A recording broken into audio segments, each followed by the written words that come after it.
Paper ತಡೆಗೆ ಕಠೋರ ಕಾನೂನು ಇಂದು ಲೋಕಸಭೆಯಲ್ಲಿ ಮಸೂದೆ ಮಂಡಿಸಲಿರುವಂತಹ ಕೇಂದ್ರ ಸಚಿವ ಜಿತೇಂದ್ರ ಸಿಂಗ್.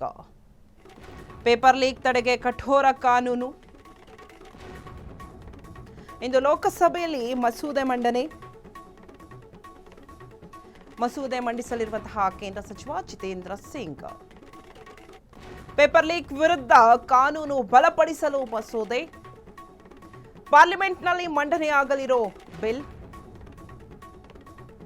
ಪ್ರಶ್ನೆ ಪತ್ರಿಕೆ ಸೋರಿಕೆಯಾದರೆ 10 ಕೋಟಿ ದಂಡ, 10 ವರ್ಷ ಜೈಲು ಶಿಕ್ಷೆ ವಿಧಿಸಲು ಅವಕಾಶ ನೀಡುವ ಬಿಲ್.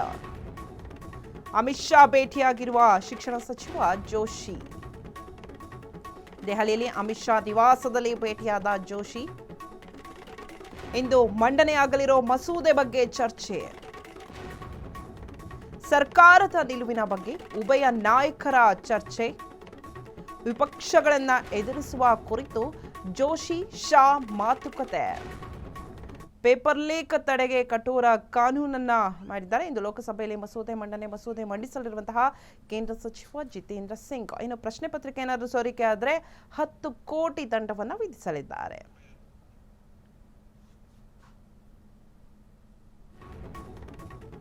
ಸಂಸತ್ ಅಧಿವೇಶನ ಆರಂಭವಾಗ್ತಿದ್ದಂತೆ ವಿಪಕ್ಷಗಳ ಗದ್ದಲ.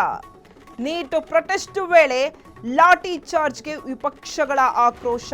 ಕಲಾಪ ಮುಂದೂಡಿದ ಸ್ಪೀಕರ್ ಓಂ ಬಿರ್ಲಾ. ಸಂಸತ್ತು ಉಭಯ ಕಲಾಪಗಳ ಮುಂದೂಡಿಕೆ.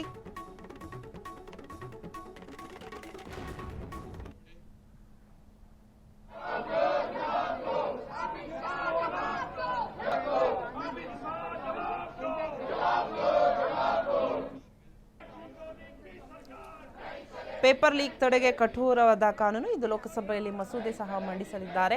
ಇನ್ನು ಈ ಒಂದು ಮಸೂದೆಯನ್ನು ಮಂಡಿಸಲಿದ್ದಾರೆ ಕೇಂದ್ರ ಸಚಿವ Jitendra Singh. In case paper leak ವಿರುದ್ಧ ಕಾನೂನು ಬಲಪಡಿಸಲು ಮಸೂದೆ, ಏನಾದರೂ ಪ್ರಶ್ನೆ ಪತ್ರಿಕೆ ಸೋರಿಕೆ ಆದರೆ 10 ಕೋಟಿ ದಂಡವನ್ನು ವಿಧಿಸಲಿದ್ದಾರೆ. ಇಷ್ಟೇ ಅಲ್ಲ, 10 ವರ್ಷ ಜೈಲು ಶಿಕ್ಷೆಯನ್ನು ಸಹ ವಿಧಿಸಲಿದ್ದಾರೆ. ಅವಕಾಶ ನೀಡುವ ಅಂದ್ರೆ ಇದರೆಲ್ಲದರ ಬಗ್ಗೆ ಅಮಿತ್ ಶಾನ ಭೇಟಿಯಾಗಿ ಶಿಕ್ಷಣ ಸಚಿವ ಜೋಶಿ ಮಾತುಕತೆ ನಡೆಸಲಿದ್ದಾರೆ. ಇವತ್ತು ದೆಹಲಿಯಲ್ಲಿ ಅಮಿತ್ ಶಾ ನಿವಾಸದಲ್ಲಿ ಜೋಶಿ ಭೇಟಿಯಾಗಿದ್ದಾರೆ. ಇಂದು ಮಂಡನೆಯಾಗಲಿರುವಂತಹ ಮಸೂದೆ ಬಗ್ಗೆ ಚರ್ಚೆಯನ್ನು ಸಹ ಮಾಡಲಿದ್ದಾರೆ.